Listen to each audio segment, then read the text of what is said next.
And that's precisely what took place. Laugh Lamb Snow knew exactly what the purpose of Alice's dialogue in her audition sides, even before she had access to entire scripts. She remembered.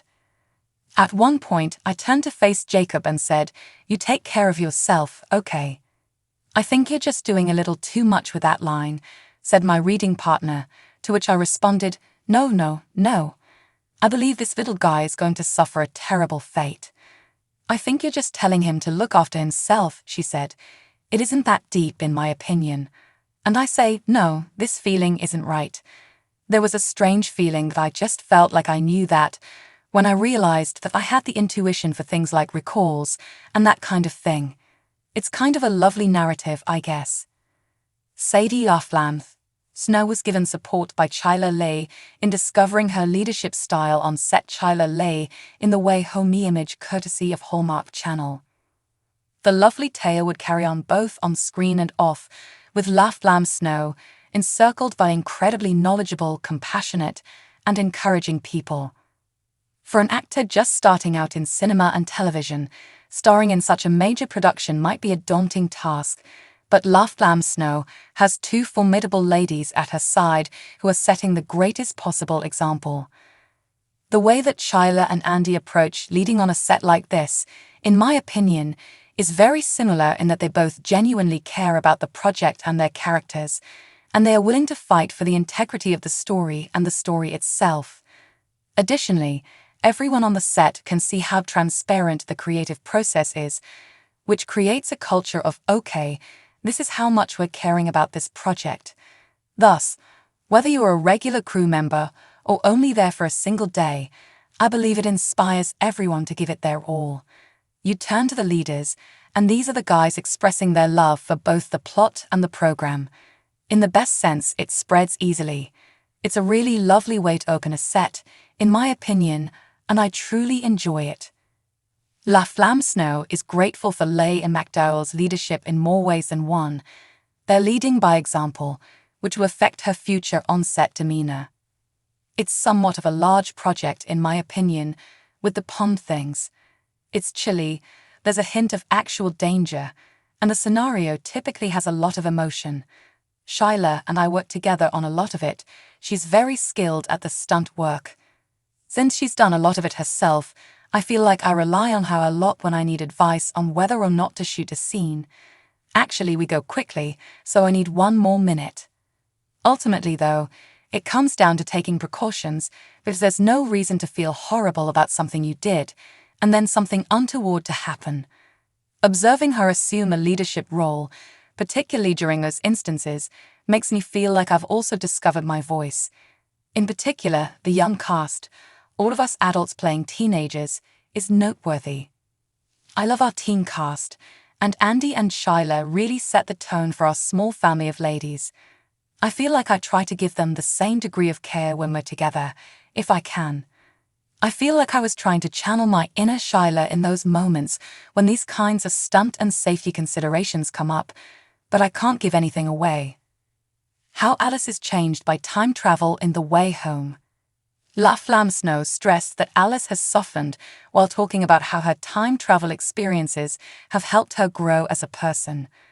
Though Laugh Lamb Snow observes that she is becoming into the person she desires to be, she questions what will happen to her if she becomes somewhat ugly. When you first meet Alice, she's the stereotypical spoiled teenager whose parents are divorcing each other. She stomps around in her Dar Martens, wears a lot of eyeliner, and is really mean to her family. However, I believe that when the time travel theory is brought up, Alice truly changes. She truly becomes more vulnerable, so it's as though she's trying to show you that she's not this person who wants to be that version of herself all the time. How can she, in the here and now, be that vulnerable with her mother and grandmother? We see that character in Season 2 as essentially her beginning place, so I believe there's even more space for interpretation at this point. What happens, for example, if that individual becomes rather ugly? And when she truly opens up to you and allows you to witness her joy and excitement, what then happens? This season, I believe there is a lot to be explored with her. How will the plot of Season 2 put Alice to the test? One of them would be her divergent opinions on what discovering Jacob might imply for the family. Further, everyone. Welcome to my The Way Home official channel. I hope everyone is having a great day. Before we begin, please hit the subscribe button and give this video a thumbs up. Sadie Snow hinted that Alice's foundation would soon be shaken on Ladies' Night. Sadie Snow made a huge splash right out of the gate in Hollywood. A few years after graduating from the National Theatre School of Canada, Snow landed a leading part opposite two titans of the industry, Andie MacDowell and Chyla Leigh, in a Hallmark series. The Way Home, which debuted in January 2023, has garnered a devoted following spanning multiple generations and is acknowledged for having introduced Hallmark entertainment to a wide audience. Alice, portrayed by Snow, is an adolescent whose parents are about to get divorced. Despite having a strained relationship, Kat, Leigh, and her mother Dell MacDowell go back into her childhood home, a house in the small farm town of Port Haven. Alice discovers something that changes everything while touring the property. Alice can travel back in time by diving into a pond in the forest. However, Alice has no control over where or when she travels.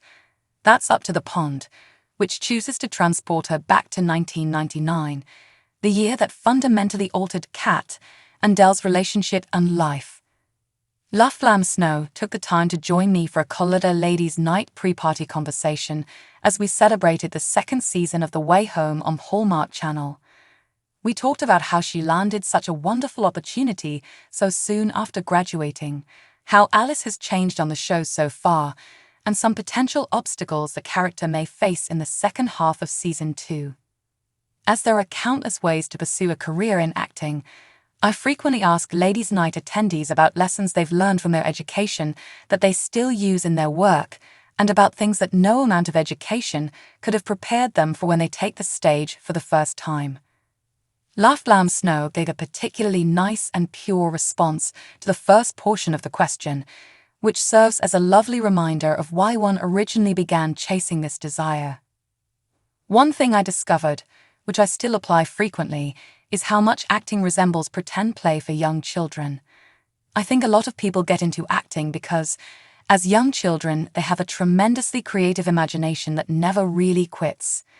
And in my opinion, schools make an effort to make that link in order to keep you from giving up and from becoming too exhausted or depressed to be able to go on. Nonetheless, I'm constantly reminded of it. Our show's settings are so exquisite that I get the impression that you're living out a dream in a gigantic doll home. Going on to the second part of the question, Snow identified a crucial lesson that everyone, regardless of professional route, needs to acquire. I actually make it a point to tell myself to don't take yourself so seriously a lot. One thing I could not have learned is to not take oneself too seriously. Education is really serious. Giggles. I believe I also brought a serious intensity to the classroom that, when you work and eventually realize that your job is a gift, you have to let go a little bit more.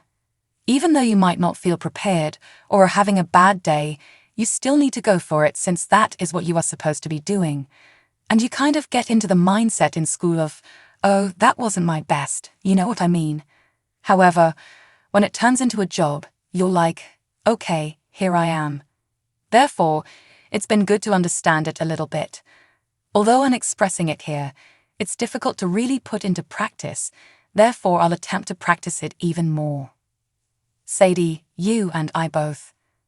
How Sadie Snow was able to quickly book a lead role in a series.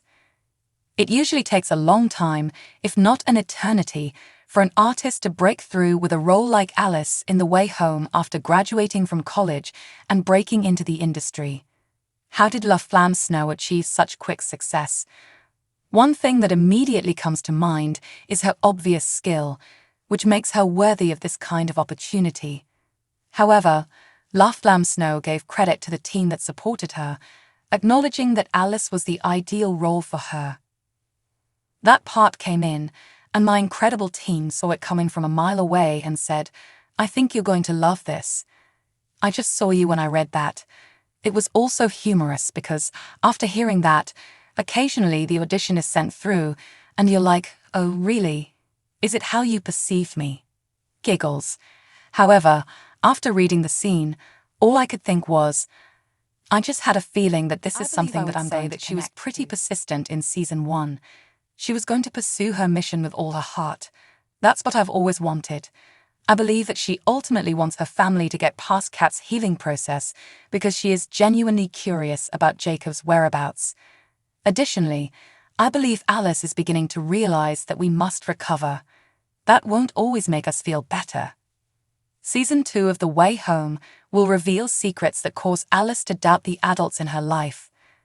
We have learned a lot about the events of the late 1990s and early 2000s at this point in the show's run, but it is also very evident that Alice still has a lot to learn about the decisions made by her mother, Elliot, Evan Williams, and possibly even Dell in the interim between Jacob's disappearance and the present. Laugh Lamb Snow made fun of. I believe that at the conclusion of season 1, she is informed that she would never be allowed to visit her mother and Elliot in the past. However, very soon after, at the start of season 2, she travels back in time and encounters everyone she was informed she would never see again. Therefore, I believe that the notion that there have been some secrets, that matters may have been ignored, that people continue to believe that maybe it won't happen again, and that they can sort of conceal whatever the cause is from her, could upend the foundation. I believe she may have some revelations that lead her to doubt the grown-ups in her life. They may have made decisions when they were younger. Thanks for watching. If you like this video, please don't forget to subscribe to my channel and don't miss any updates.